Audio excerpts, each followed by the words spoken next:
Hello, everyone, and welcome back to Nothing But Net, where we talk all things and everything basketball.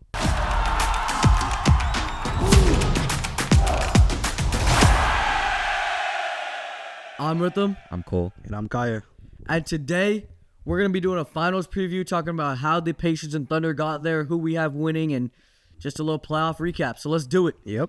So, how about we start off just by... How do you guys want to start off?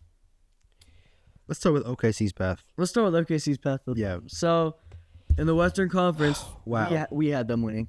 Yeah. No, we had the Warriors winning. No, but we had them winning their first round series. Yeah. Yeah. I feel like that was very expected. We expected them to sweep.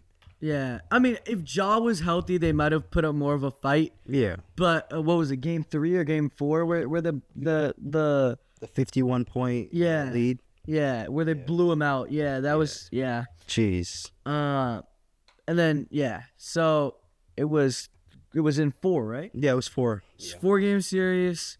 Complete sweep. I It feel was like easy. I mean, if Ja was healthy, they might have put up more of a fight, but I think it was easy. Probably not.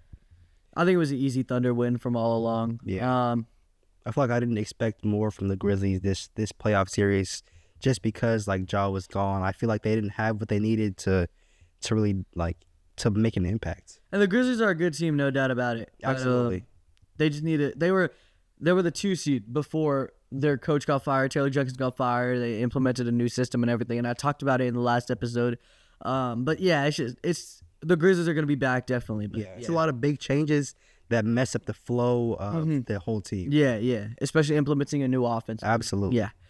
If we're going to talk about the first round, might as well talk about the entire first round, right? Yeah. So if we move over to something like what was it, 2 versus 7, Rockets versus Warriors, that was a great series in my opinion. That was a very interesting series. I feel like a lot of the Rockets players I watched didn't perform as well as I thought they would.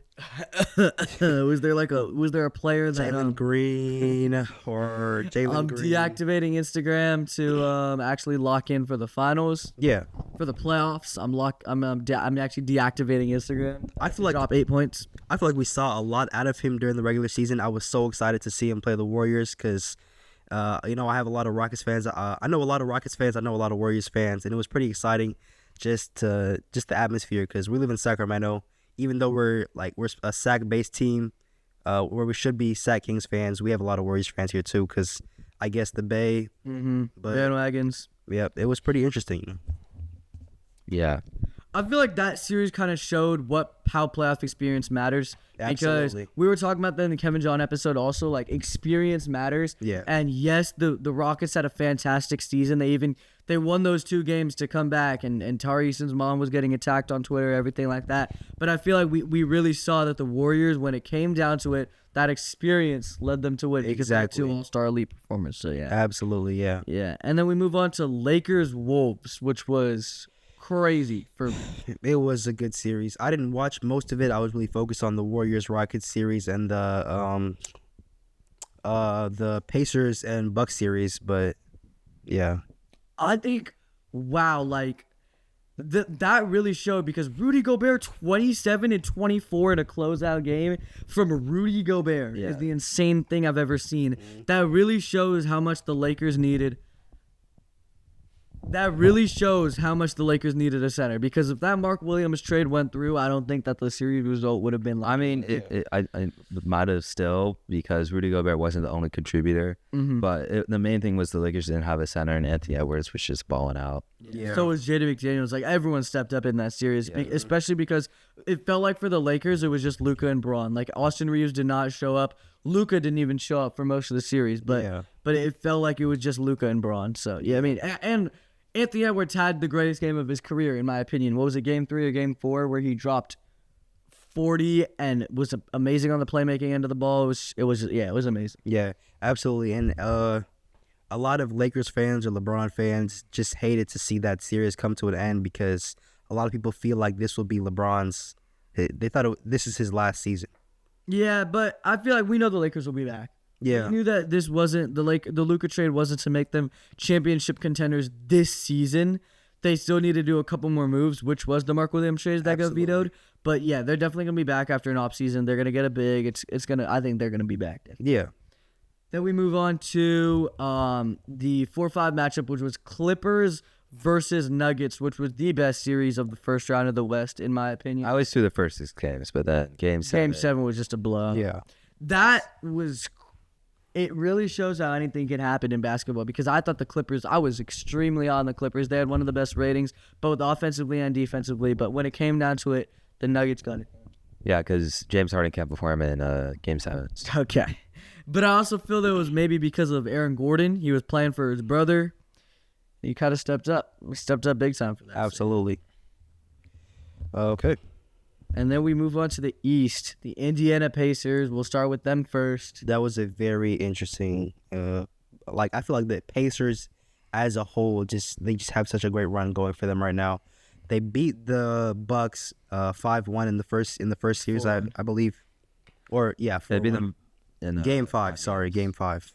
I feel bad for the Bucks. Yeah. We haven't seen a fully, truly healthy playoff run from them since their championship run. 2022, Middleton was hurt. 2023, Giannis was hurt. 2024, Giannis was hurt. 2025, Dame hurt. Like it's Absolutely. blood clots, and then he tears his Achilles. Like that's hard, but I feel like either way, the Pacers offense is one of the most electric, explosive things I've ever seen. I think either way they would have gotten it done. Yeah. Yeah. I feel like the day we see a fully healthy Milwaukee Bucks will be in for a show. Would never come. Yeah, but because Giannis is probably going to lead the offseason. But We can talk about that in a little bit. yeah. But for the Pacers, I think that series kind of proved to people that they aren't really like a team to like mess around with, because it's like last year went to conference finals. People were like, oh yeah, that's cool, but no one really expected them to do that again, and then obviously they Except for Done. Celtics fans. The way Celtics fans talked about the Pacers, they were like, yo, we swept them, but that was the most competitive sweep. It like 2 more possessions would have happened, it would have been 4-0 Pacers. You know what I mean? Like, yeah. it was the most competitive sweep I've ever seen. But yeah. Then you want to talk about 1 versus 8, which is Cavs Heat. There's nothing It's just something to talk about. There's nothing special about that series. We were like, oh, Heat culture, that's going to get them to win. You can never underestimate the Heat. But be honest. I mean, they don't have a Jimmy Butler anymore, so what do you really expect from them? And that was Darius Garland and all them weren't really healthy in that series. Darius Garland versus Tyler Hero was crazy. It was, but I feel like Darius Garland didn't. I feel like he didn't do what I wanted him to do, what I expected him to do. But I still feel like he's a great player. He did his job, but he didn't exceed my expectations. What's crazy is Darius Garland called out Tyler Hero for not playing defense, and Tyler Hero was like, "Bro, you don't play defense either." And let's go next game. And Darius Garland sat out that game. Yeah, It's just kind of like wussy, but that's nothing really to talk about that series. Celtics Magic is pretty much the same for me. Yeah. I think the Celtics at that point in time, they were healthy. At that point in time, pretty expected, I guess. yeah, there's nothing really to talk about except for the fact that the Orlando Magic can get a guy like Anthony Simons, like maybe Trae Young, they need just a bucket getter. Exactly. They need just a go-to scoring guard who can get a bucket for them. Absolutely. And if that's Anthony Simons, so be it. If that's Trae Young, so be it. But you know what I mean? Yeah. Especially against like a heavy offensive and defensive and just all around good team like the Celtics. They just didn't have what they needed to be that kind of team. Yeah. I mean, especially because the fact that Jalen Suggs was also out that series. Yeah. But everybody on the Magic they need a big, because Wendell's not doing it, but they need a big, but their team is just elite defensively. Absolutely. And so if you can add a scoring guard to that roster, So much more. you can there's infinite possibilities. Exactly. Right. And then we move on to Knicks versus Pistons. This was one of the most funnest series that I've watched. I feel like the Knicks they showed us what kind of team they are this series. They showed us that they're just not a regular day-to-day team. They can really perform in the playoffs and in the regular season. They showed us that I feel like they just showed us who they are as a culture, as a team, and as specific players.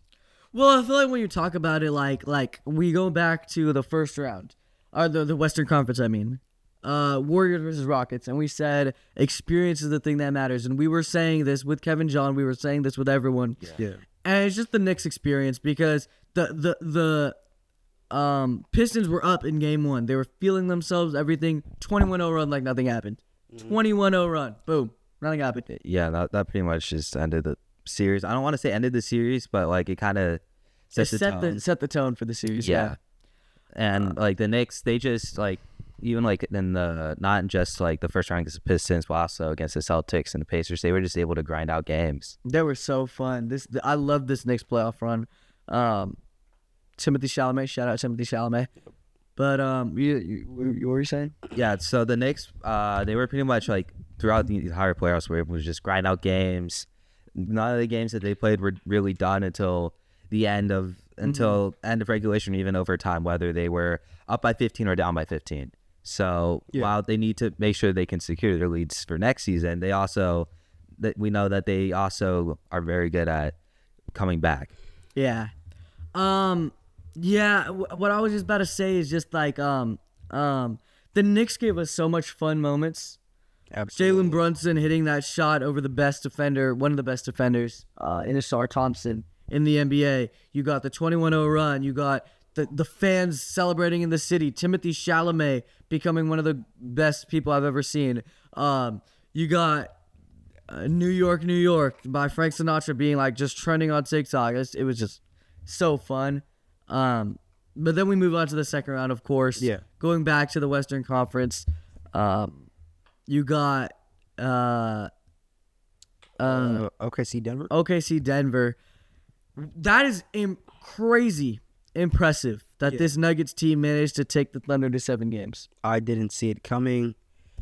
I just feel like the Nuggets played very competitive. If you watched the game, you saw the Nuggets felt like they had something to prove against OKC. Mm-hmm. I feel like Jokic has something to prove. I feel like the rest of the team. What was the MVP debate? So that's why. Yeah. They had something to prove. So, but also I feel like throughout like not even like this season, also like last season, and like throughout like Jokic's like tenure with the Nuggets, and like when they've been like this good, it's always been, who other than Jokic and Jamal Murray and sometimes Michael Porter Jr. is going to step up and be that guy. And we kind of saw that, and one of the reasons why the Nuggets were able to take it to 7 games is because of Aaron Gordon, yeah, and Russell Westbrook, Aaron Gordon, and mainly Aaron Gordon, and pretty much these guys that weren't really that noticeable for the Nuggets during the regular season, even in seasons past, they finally decided to show up, and the Nuggets need more performances from Aaron Gordon and other role players on the team, because it can't just be Jokic and Murray. Yeah, and I feel like at the end of the day, it was just a series of depth. It all came down to depth, like the team's depth, the coaching staff, just all around. It wasn't like just the front court, just your star players scoring. It came down to what little guys wanted to come up as well. Especially because Shai and Jokic had great series. Absolutely. Of course, because they're the MVPs. But a lot of the series, people were talking about J-Dub isn't having a good series. Yeah. And J-Dub is the number 2 option on the Thunder. And people were saying, I saw this tweet that was like, J-Dub is the most obvious dynasty starts after you player that I've seen in a while. Which just means like after they trade J-Dub, that's when the Thunder dynasty is going to start. And I was like, no, he's a 24-year-old all-star. What are you talking about? And though he did not have a good series, everybody else stepped up. Exactly. Yeah. Everybody else stepped up. And that's how the Thunder were able to get it done. I said this before, and I said this in the beginning of the season. Like, what is this Thunder team's weakness? Because their biggest weakness last year was not physicality. It was physicality in the paint. They got Isaiah Hartenstein. Yep. They have just 20, two-way players. Shai has the number 1 defensive rating. Lou Dort is one of the best defenders I've ever seen. Cason Wallace, great perimeter defensive guard. Alex Caruso. All these guys are just two-way studs. And they can shoot the 3. They can play modern-style basketball. They can rebound. They can do everything. Yep. Yeah. And they were obviously the best team all season long, but it just goes to it's more of a testament to the Nuggets that they were able to take this dominant OKC team to 7 rather than the Thunder just beating the Nuggets. You know I completely agree with what you're saying. Yeah. But it's just they have so many guys. That's like you were talking about the depth. Like J-Dub didn't have a good series, but everyone else stepped up. Exactly. Yeah. And now we go over to Wolves Warriors. Yeah. Okay. Steph got hurt. Steph got hurt, but I still don't think the Warriors would have won with Curry being completely healthy. Yeah, I feel like they would have. I feel like they could have. They really could have. The biggest staple for me in this series was Julius Randle because in years past, Julius Randle has just been seen as a playoff choker. The Knicks fans hated him. Everyone hated him. Yep. But he played such great basketball these playoffs and especially this series that I was looking at the Wolves. You know, they have like a high-powered offense. Anthony Edwards, everything. Once Julius Randle got the ball, it just felt like everything slowed down. It felt like he was just able to get to his spots, play in the post, do everything that the Wolves needed him to do. Because if the game got out of hand, Julius Randle was able to slow the game down and win it for the Wolves. Absolutely. Which was definitely what the Wolves needed. Yeah, I just feel like after Steph was gone, I really didn't see much hope for the Warriors. Mm-hmm. I felt like it was an ongoing downfall. I mean, in the slightest, you could say I felt like Jimmy was going to step up, but I guess it didn't happen. Yeah. Hey, shout out to the Jimmy Butler Buddy Hield dynamic though. Oh yeah, that was the funnest. It's been fun watching them. Buttered. Yeah. Hey, my boy Buttered here. My boy and why does Buddy Hield talk like that? Jimmy fought. Jimmy made me put it on. But yeah, I just didn't see any point once Steph got hurt. I think you were saying. Yeah.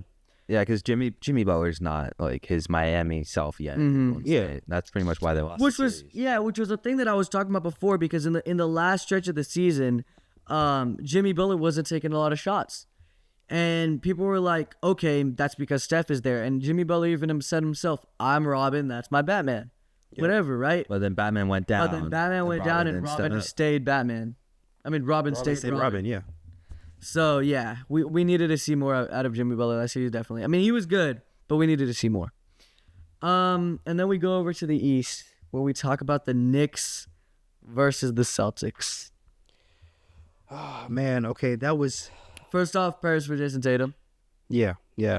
But I just feel like it was just so exciting just seeing the Knicks and the Celtics play. Everybody, I feel like the Knicks really lived above their name. They I don't know how to explain it. I feel like the Celtics are just a known like, oh, they're the super team. They were the recent champions. Oh, they're this or that. But I guess and then they stopped making threes. Exactly. That's pretty much the main. What was their percentage in game one? Can we search that up?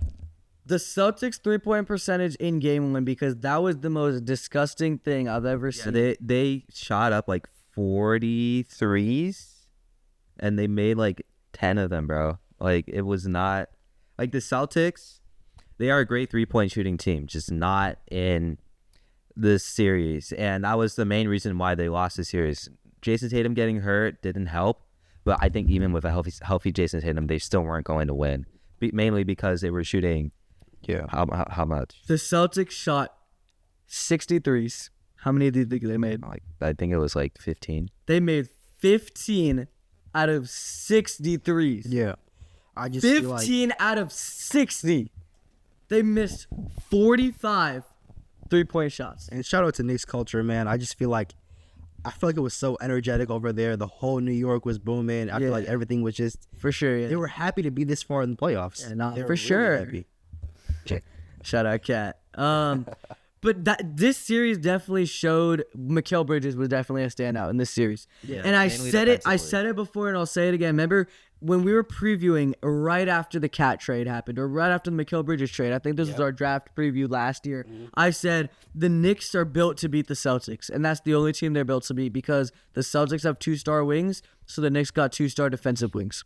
And Mikal Bridges showed that he is a star defensive wing. He did. Yeah. 2 standout, not 1, but 2 standout defensive plays against Jason Tatum to win game 1 and game 2 in Boston, take that commanding 2-0 lead. And just when you talk about how fun the Knicks are, 2 20-point comebacks in game 1 and 2. It was amazing for me. Yeah. What do you have to say? I was also gonna point out that the Knicks like against good teams in the NBA, not just in the Eastern Conference, also in the West, they've not been great in the regular season. Yeah, they were 0-10, right? Yeah, they every single time they played the Celtics, they would get blown out. Spanked. And it's kind of interesting how in the playoffs, like game 1 up until the fourth quarter was kind of the same thing. And then they kind of woke up and started making shots, good defense, and they won the game. And the same thing for game 2. And with the Knicks, they kind of just decided, well, not decided, but they finally were able to play against their actual competition. Yeah. Yeah, it's crazy to me how they were 0-10 against the top teams in the NBA. Yeah. And then they became what? 4-11? Yeah. So 6. Oh, well, yeah, because they beat the Pacers and everything. But yeah, again, people were saying, oh, if Jason Tatum stayed healthy, then the Celtics would have won the series. You could argue that, but you could also say the fact that the Knicks were up, what was it, 8 when Tatum got hurt in the fourth quarter. It wouldn't have made a difference. Yeah, I don't think it would have made a difference. But again, prayers for Jason Tatum. He's an elite player. He's an elite. It's going to be sad watching Jaylen Brown, number 1 option hoops. All y'all Tatum haters better shut up after you watch Jaylen Brown, number 1 option hoops for an entire season, man. It's not going to be. But if we're going to talk about the Celtics, do you guys think they're going to get rid of Porzingis and Holiday this offseason? Definitely Porzingis. I don't know about Holiday. Yeah. Holiday is rumored to the Kings. It's just the fact of the separate second apron. The Celtics are an expensive team. Jaylen Brown and Jason Tatum are the 2 most highest paid players in NBA history.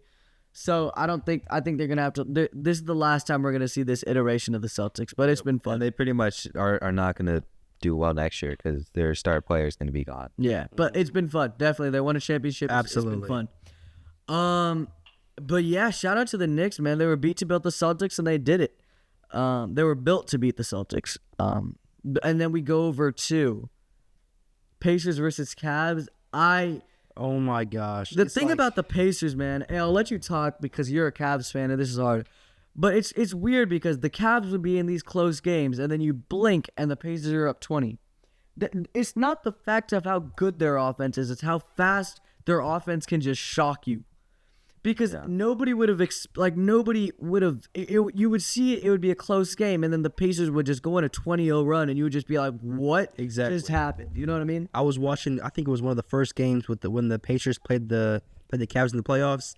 I was watching the game. Cavs were about 17-19. I turned it off, and I came back, and the Pacers won.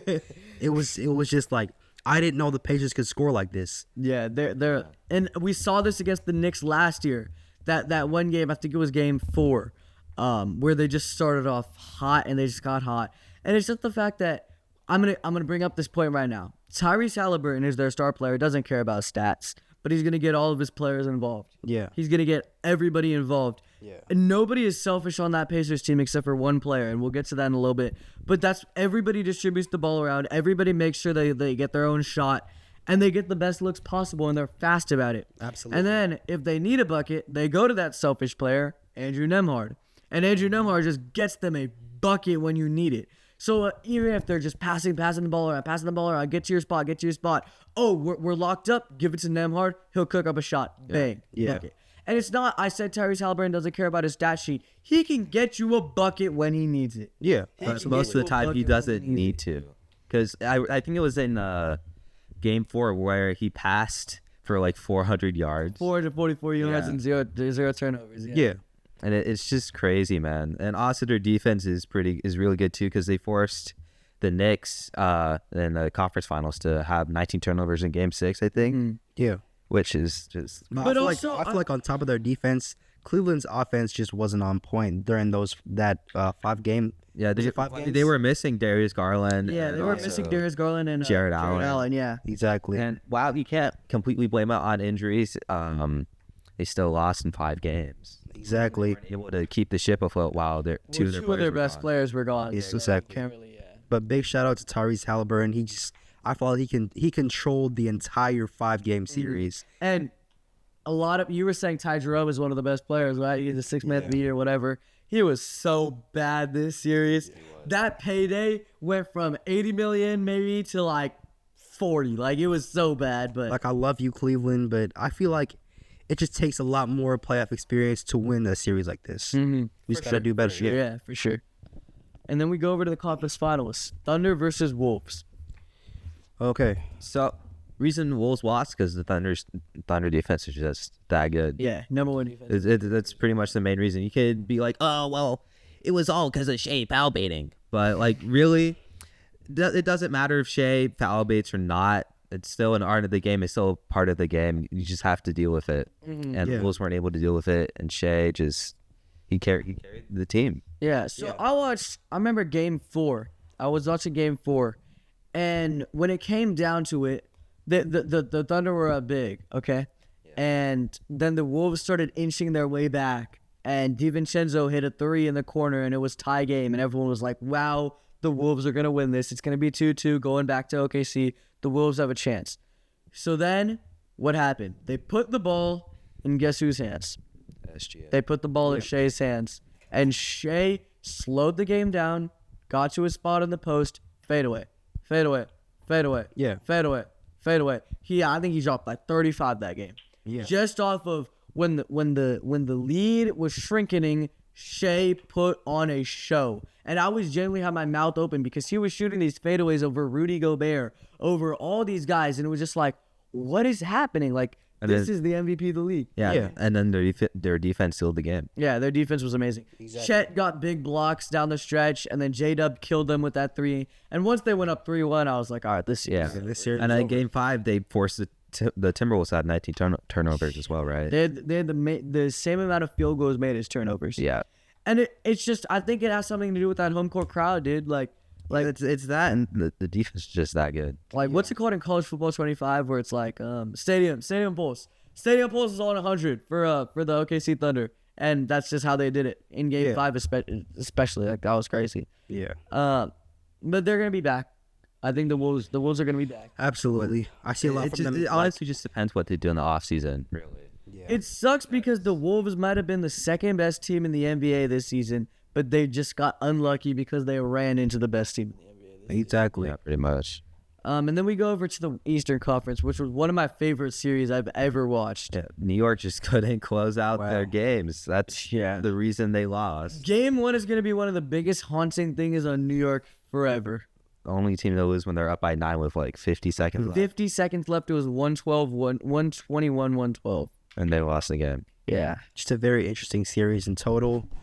That moment. Yeah. I was just about to talk about that. That was, wow. Haliburton just and everything. Exactly. Haliburton just does his thing. He knows. I don't know what it is about this playoff series. He can score. He can move the ball so well. He just knows what to do. For me, it always felt that the Knicks were playing from behind. Yeah. Like, the entire series, it just felt that way. I mean, Tom Thibodeau did make adjustments. I mean, like with the starting lineup, he took Josh Hart out and moved around Mitchell Robinson and stuff. But I think in general, it didn't it did help. Too late. Yeah, it was a little too late. Like game 5, his adjustments helped, but then the Pacers adjusted to his adjustments, and in game 6, it was just a blowout. I just don't. I kind of don't really see how New York could have been Indiana. For me, it was just the Knicks knew who to attack. Especially in those last games, they just kept going at Karl-Anthony Towns. Absolutely. That was who they were going at the entire time, and I feel like the Knicks could have used a guy like Isaiah Hartenstein, you know what I mean? Yeah. But Mikal Bridges had a great playoffs, definitely. But Josh Hart, man. Ooh, Josh Hart. He was in Game 3 was his peak. Yeah. Game 3 where he was on the book. And then game 4, 5, and 6, he just it was just bad on Josh Hart's part. Yeah. And they're not going to trade him because he's a good player. It's Josh They Hart. shouldn't trade him because he's a great player. But I think just going back to what I was saying, like, this Pacers offense is just the most electric thing I've seen with my own 2 eyes. And I've seen the 2023 Sacramento Kings with my own 2 eyes. Yeah. And continuing about the Pacers, I just feel like a lot of people are putting the underdog title to their name, and I feel like that's not who they are. I feel like this regular season, I've watched them play a few times. I watched them beat the Cavs. I mean, they have the best quite a few record times since January 1st in the Eastern Conference. Exactly. They've shown that this year they're taking basketball serious. I feel like this year they were really playing basketball serious. And I feel like they're living up to to the regular season, if that makes sense. Like the regular season was the pregame. Now they're actually in the game, and now they're playing basketball. Yeah. And also one of the things why I think that the Pacers were so like underestimated throughout the Cavs series, also the Knicks series, is because like traditionally it's usually teams that like are good at the beginning of the year that do well in the playoffs, right? Mm-hmm. Yeah. Tyrese Haliburton was not good in the beginning of the year. And like usually even if those teams like don't do well towards the end of the season, like say the Caps this year, it's like, oh, it's fine. They'll turn on the playoffs. Usually the hot teams don't do well, but this is the second year in a row where a team gets hot at the end of the regular season and then continues that in the playoffs and makes the finals. Was it Dallas last year? Yeah. Can I just say I love this series. I just love this series. It's just great for all basketball enjoyers because You're talking about the finals or the conference finals? I mean just the whole series in total. How the Pacers are doing so good. How the Knicks are doing so good. Pacers, Knicks. How the just everybody in general. Yeah, the Pacers haven't been in the finals since 99, 2000. And it's just if you're watching this playoff series, like if you enjoy basketball, you'll enjoy this series because this is good basketball. This is good entertainment. This is Thunder Pacers. Yeah. I just feel like what I was about to say again, it's just the Pacers just come at you every time. Exactly. Whenever the Knicks had an answer, the Pacers had an answer. Yeah. Right? And it was just like back to back to back to back, boom, boom, boom. Especially Aaron Nesmith, that devil magic in game one with those like however many threes he hit. It was maybe 6 threes. People were saying that the Pacers were praying to Satan, bro, in the locker room. They were doing rituals with kids in the locker room. There was the people were calling Pascal Siakam evil Jeff Teague, because you know how Jeff Teague like been to every NBA. Yeah. Pascal Siakam was there when every major player has been injured. Pascal Siakam was there. They're calling him evil Jeff Teague is insane. This is just a fun series in total. Yeah. But just for me, just about Pacers Knicks, it's just the Pacers always had an answer to the Knicks questions. Absolutely. Because the Knicks would come back and it would be like, oh my God, the Knicks are about to make a run. No, the Pacers about to get it. No, the Pacers about to hit you with a 20-0 run. Like, deal with it. You know what I mean? Yeah. And just like I was about to say, like the selfishness, the unselfishness, or should I say, about that team, where it's just like everybody could get a bucket. Because it felt like coming down to the stretch, they were relying on Jalen Brunson a lot for the Knicks. Yeah. But the Pacers could rely on everybody. Yep. And I hope Nesmith gets healthy for the finals. But now let's talk about the finals, dude. Yeah, who you guys think is gonna win? Honestly, I feel like I think it's the Thunder. Honestly, I feel like it goes to 5, maybe 6 games, but I feel like the Thunder just shut them down completely. Yeah, number one offense was the number one defense, though. That is true. Pacers are the first team since the Spurs in 2014 to shoot a 50-40-90. As a team? Yeah. Wow. Yeah. Nice playoffs. And well, obviously the Spurs won the championship, but I just don't think that the Pacers can beat the Thunder defense. We've been glazing the Pacers offense this entire episode. Yeah. And I just think that what's gonna happen, the Thunder are gonna start out high. It's the home crowd. Well, yeah. And they're gonna start out high and then 20-0 run. Yeah. I honestly think once the Pacers start making turnovers, then the series is going to be over. Because one of the good things about the Pacers offense is that they pass the ball well and they don't make turnovers. But once those turnovers, and OKC's very good at making Forcing turnovers. those, yeah. Forcing turnovers. Once those start happening, you can't really stop them. Mm-hmm. And I think that the series will probably be based on how well the Pacers can pass the ball. Yeah. For me, it's just that I think this entire series is the smallest mistake the other team can capitalize. Yeah. The Pacers, if the Thunder if the Thunder kind of slack off for a little bit, even for 30 seconds, the Pacers are going to hit 3 3-pointers and it's going to be a 9-0 lead or whatever, right? Exactly. But Thunder start turning it over, or the Pacers start turning it over and their offense isn't clicking, the Thunder defense is going to take advantage of that. And the Thunder have an elite offense too, and they can do everything on the offensive side too. So yeah, it's whoever can minimize the mistakes is going to win this series, and I think that's going to be OKC because I think their offense can be on par with Indiana, but I think that OKC's defense is levels above Indiana's. Yeah. I mean, you've really said everything. I feel like as you said earlier, the Pacers are just such like an unselfish and just I don't know, they're such a quick team and they want to win so bad. I feel like they're for sure gonna make like put a fight. They're gonna make an impact. They're not gonna leave the finals with nothing. They're not leaving 4 games. They're not leaving sorry, but I see a game 2, if they're lucky, maybe 3, but What to win? yeah. Yeah, but you think he still got OKC? Yeah, for sure. Yeah, for me, it's just minimizing mistakes is the key word for both teams. But this is definitely gonna be a fun series, 100%. And I think I think it's gonna come down to the stars because just like what I said with Minnesota, and just like what I said with the conference finals, Minnesota started itching back in that game 4, and they said, "Put the ball in our best player's hand and let's do it." Yep. And Shai did it. Yep. But it's also gonna come down to the role players, like you said in that series. What was it? Thunder versus Nuggets. You said it came down to the depth. I think that's going to be 100% possible. I think for the majority of the game, the depth is going to win them the game. The Pacers, like I said, they have an all-around unselfish team. Everyone gets involved. Neesmith, a bunch of role players. They're a selfish guy, Nemhard. All of them. Tyrese Haliburton gets everyone involved. Such with the Thunder, like I said, they have no weaknesses, a bunch of role players. But I think when the game comes down to the line, it's going to come down to Tyrese Haliburton versus Shai Gilgeous-Alexander. And I think Shai Gilgeous-Alexander wins that every time. The MVP is gonna really show out and do what he needs to do. Yeah. You got anything else to say? Not really. Although I feel like we haven't really been giving Pascal Siakam. Yes, that is true. absolutely. Pascal Siakam.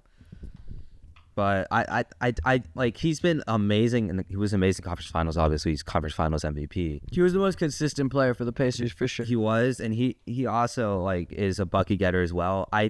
I think he probably is like if they can feed Siakam a lot, I think they might be able to win.